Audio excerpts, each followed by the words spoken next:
The following is a presentation of the Missouri Sports Network.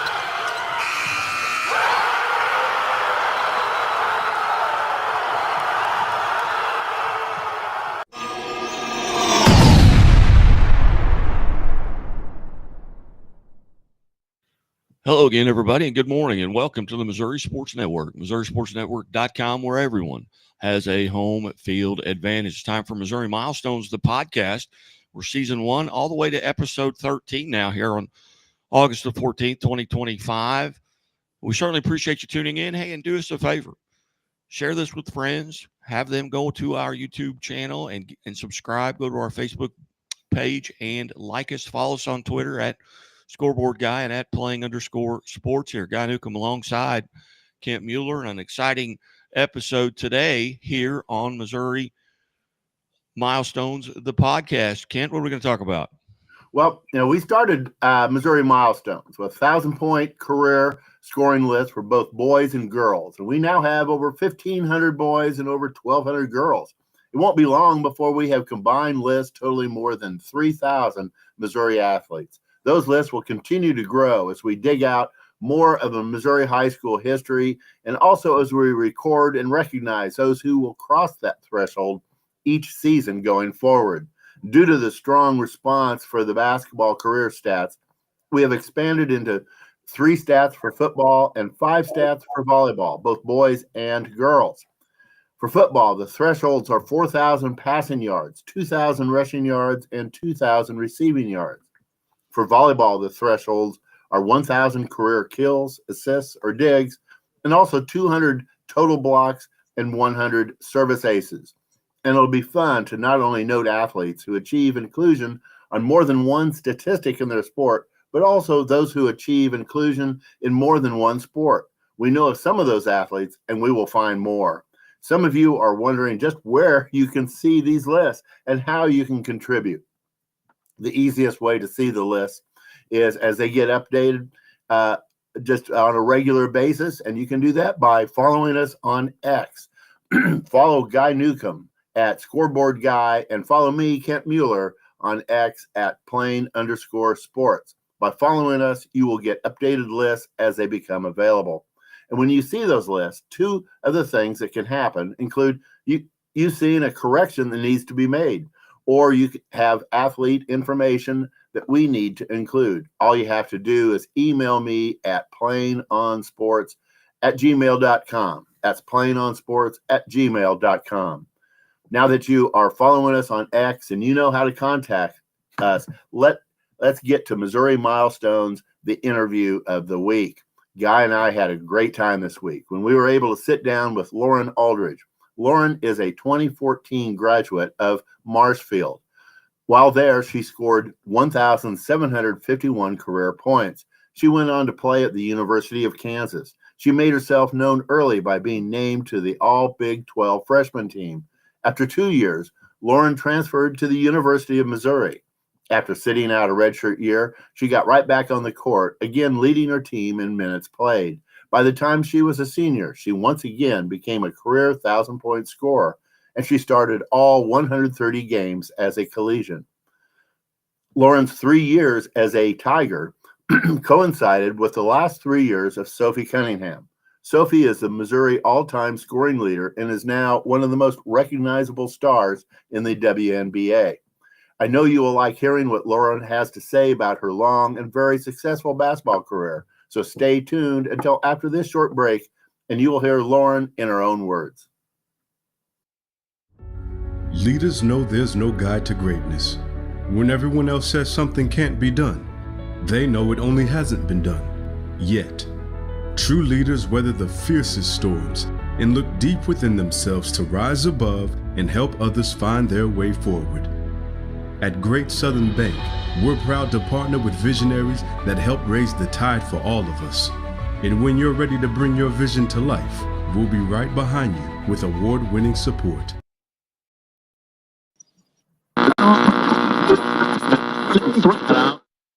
The following is a presentation of the Missouri Sports Network.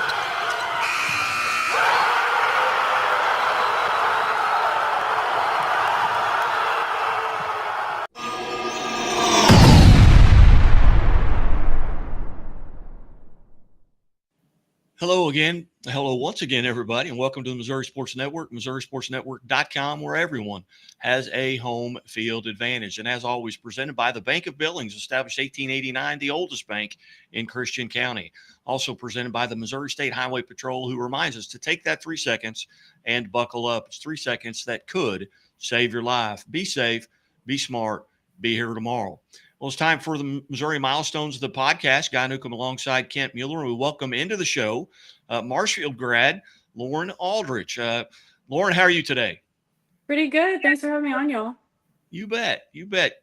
And Lauren, let's go back. And a lot of this is high school related. We've talked with Cass Johnson and Addie Roller and Michaela Burgess and Jimmy Gummersbach from 1963. And they can all remember that first time back their freshman year, stepping on the court. What was that like for you? And take us back to those moments.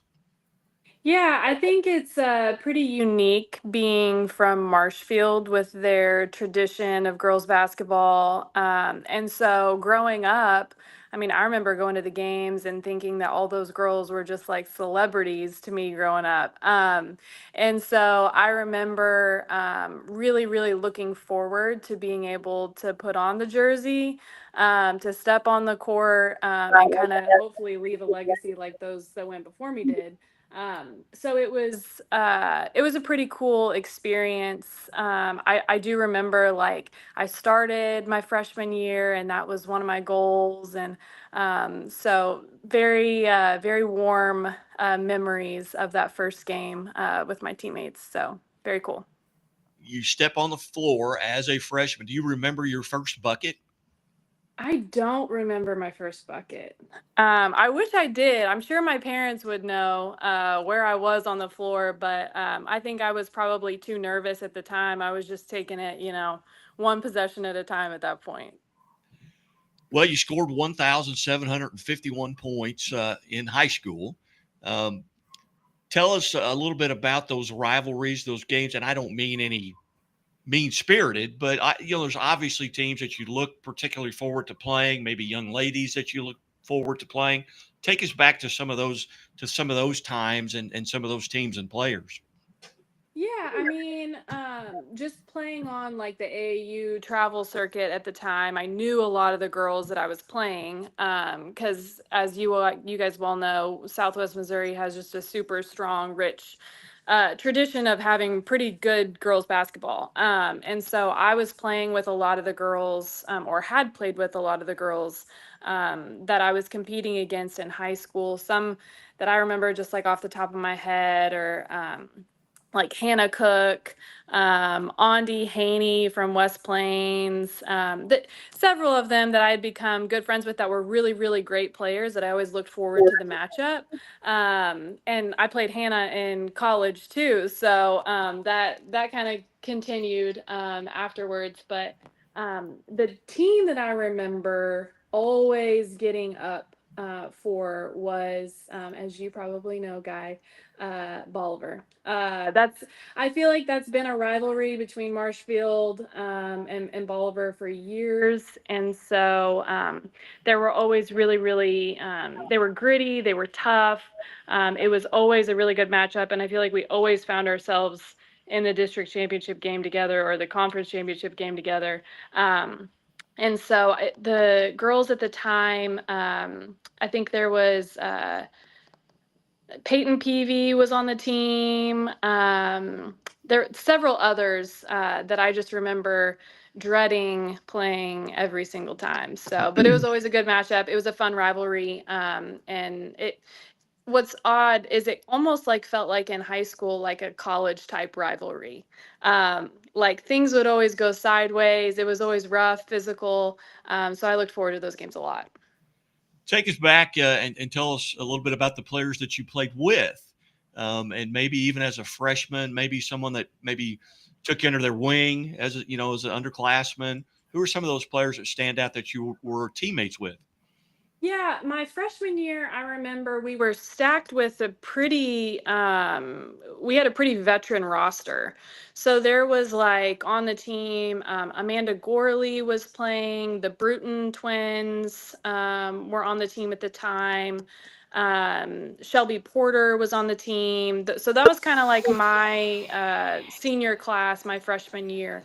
And they were super experienced, very good players. And so it was nice to be able to learn from them my freshman year.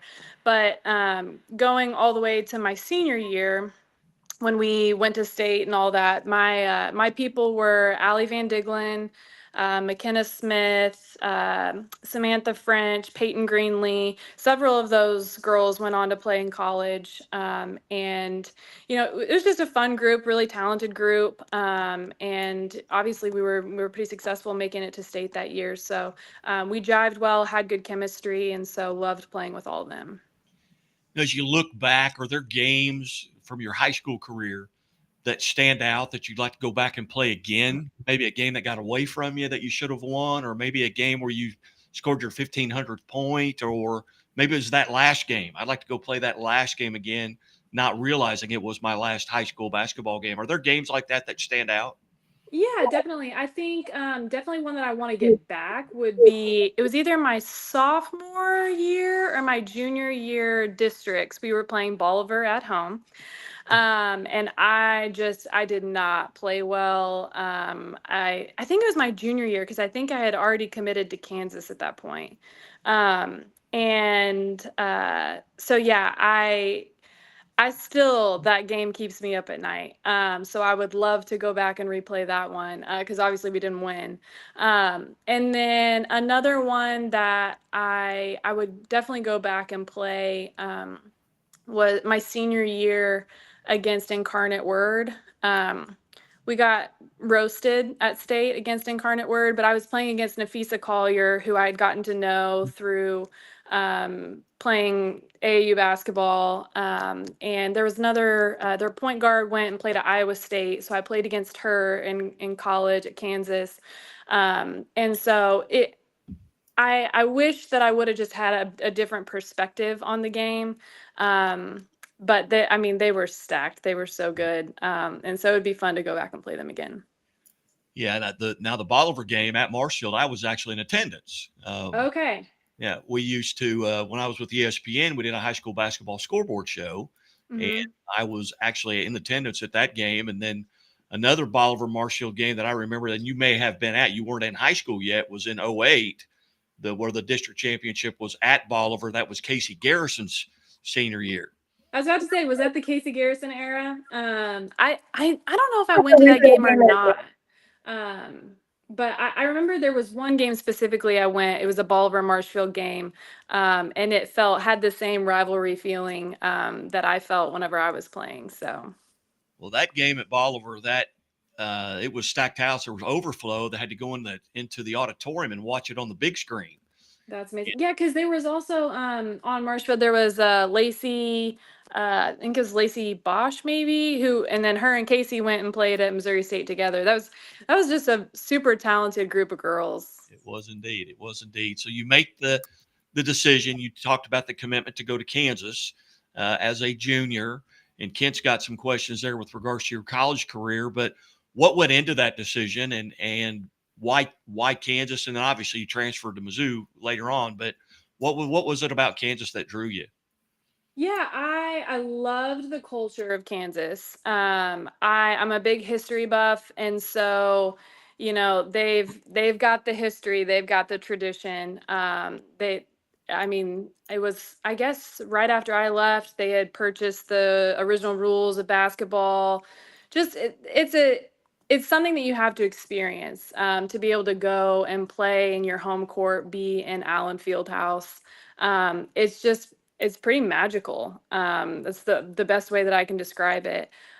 Secondarily to that, I was going to be close to home. I was going to be playing in the Big 12, which was really important to me because, when looking at playing in conferences, all of my away games were also pretty close to home because you got like Oklahoma State, K-State. And so I wanted to give my family the accessibility to come watch a lot of my games. So that was awesome. And then also I just felt like I fit really, really well into their system. The head coach, Bonnie Hendrickson at the time, she had a history of producing really, really good point guards, and put them in positions to be successful. And I felt like I fit that system really well.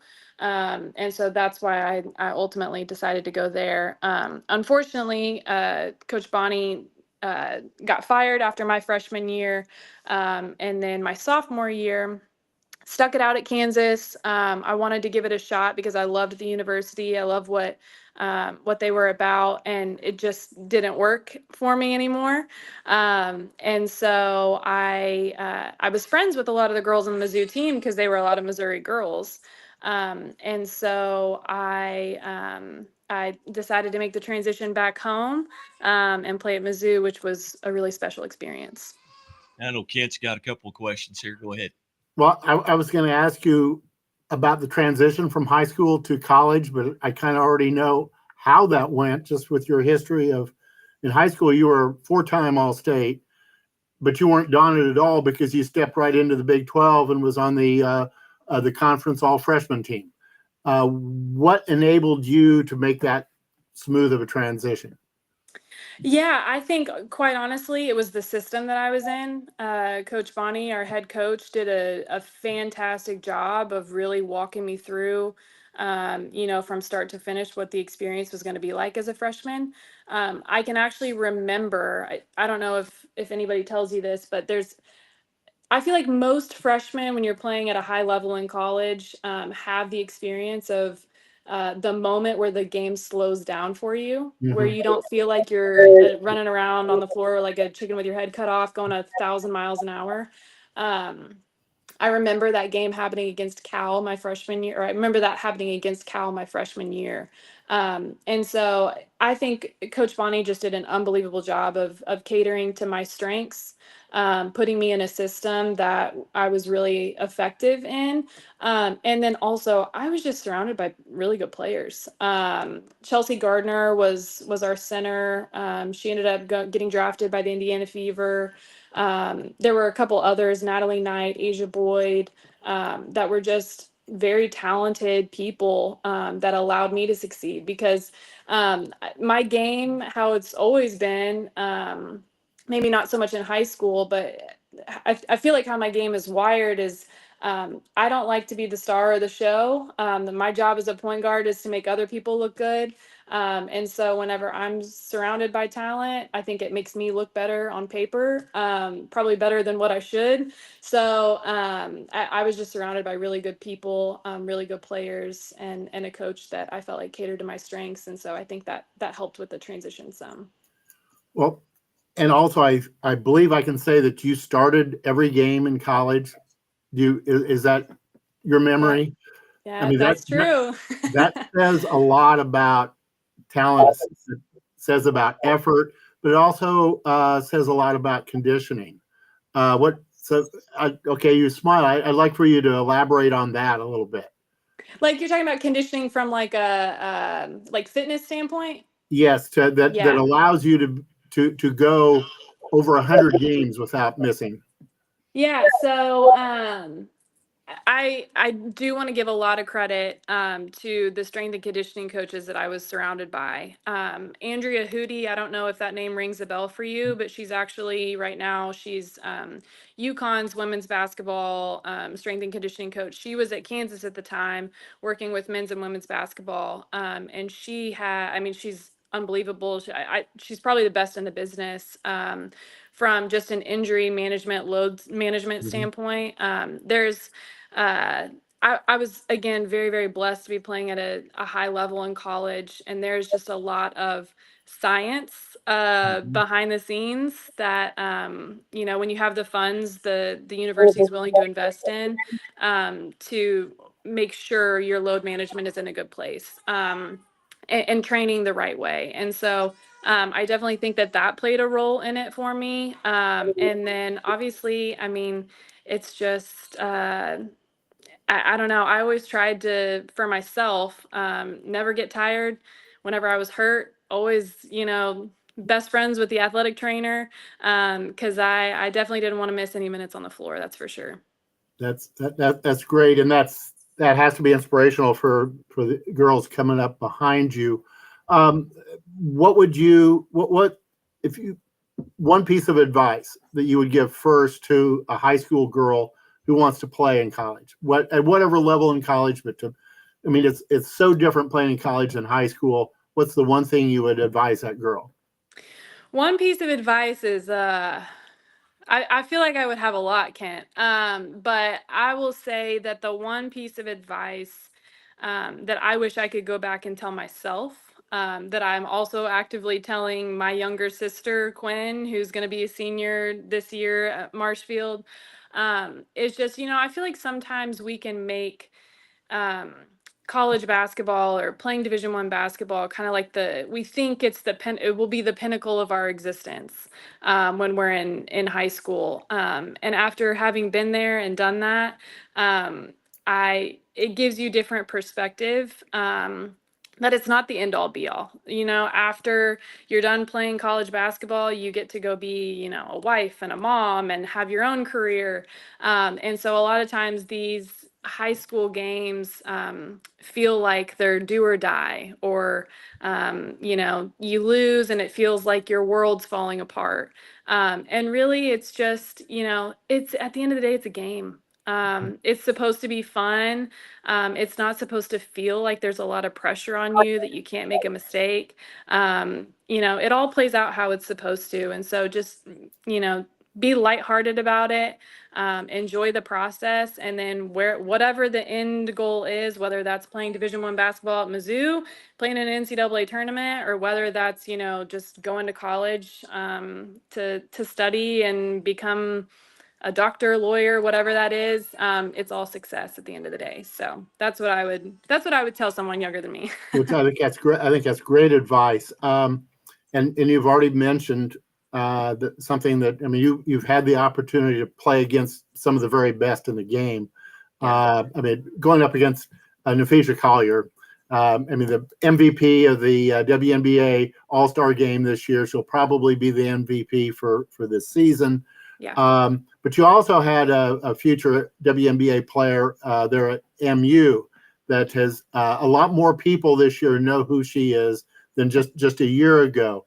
Yeah. Like to hear some of your memories of playing 2 years with Sophie Cunningham.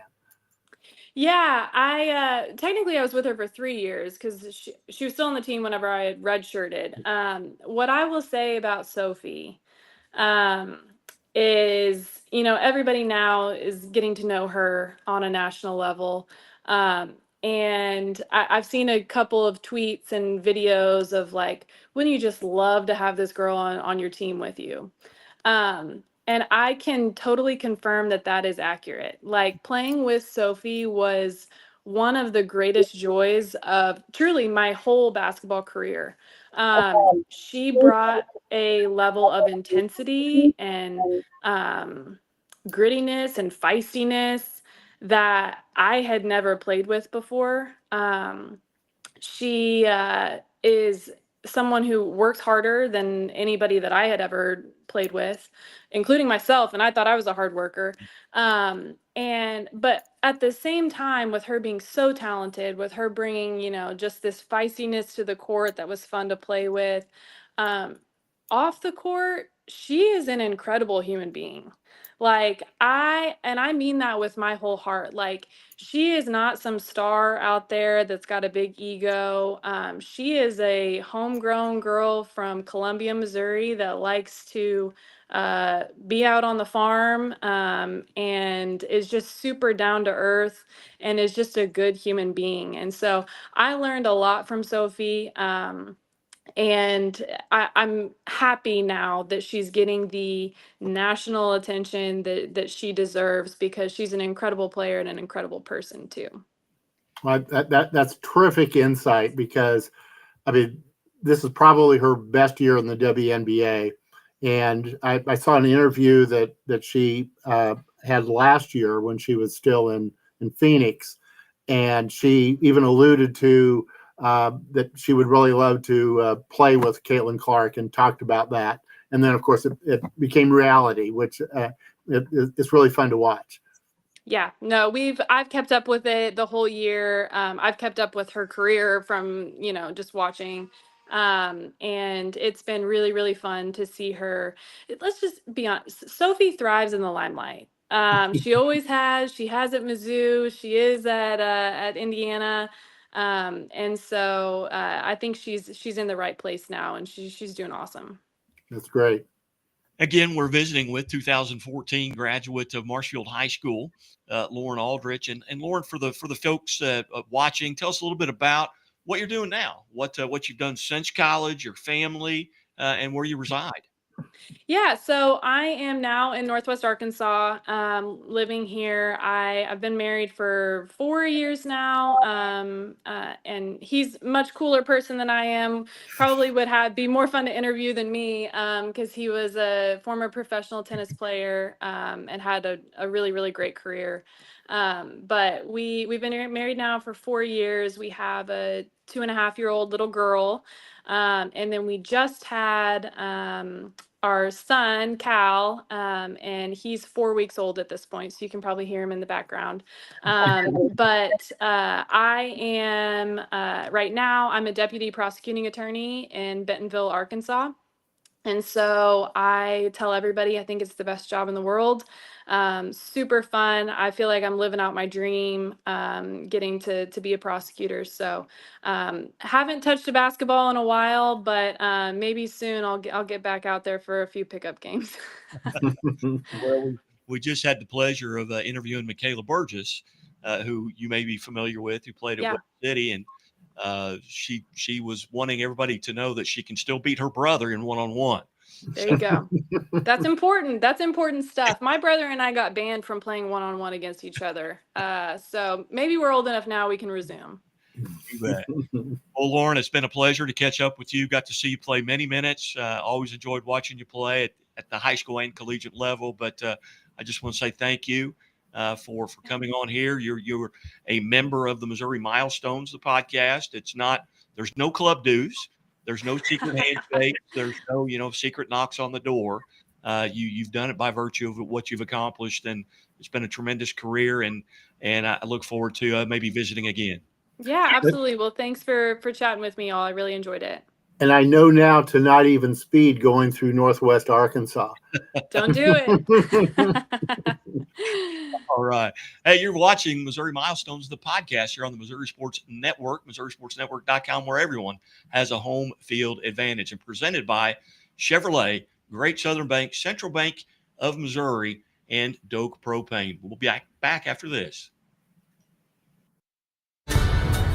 There's a reason Chevy is called the heartbeat of America. The heartbeat's strong, steady, unwavering. Like the people who keep this country moving. Doing what they do best. Helping neighbors, pitching in, getting it done. For them, only America's most dependable truck will do. And every Chevy truck, like every Chevy driver, dependability comes standard.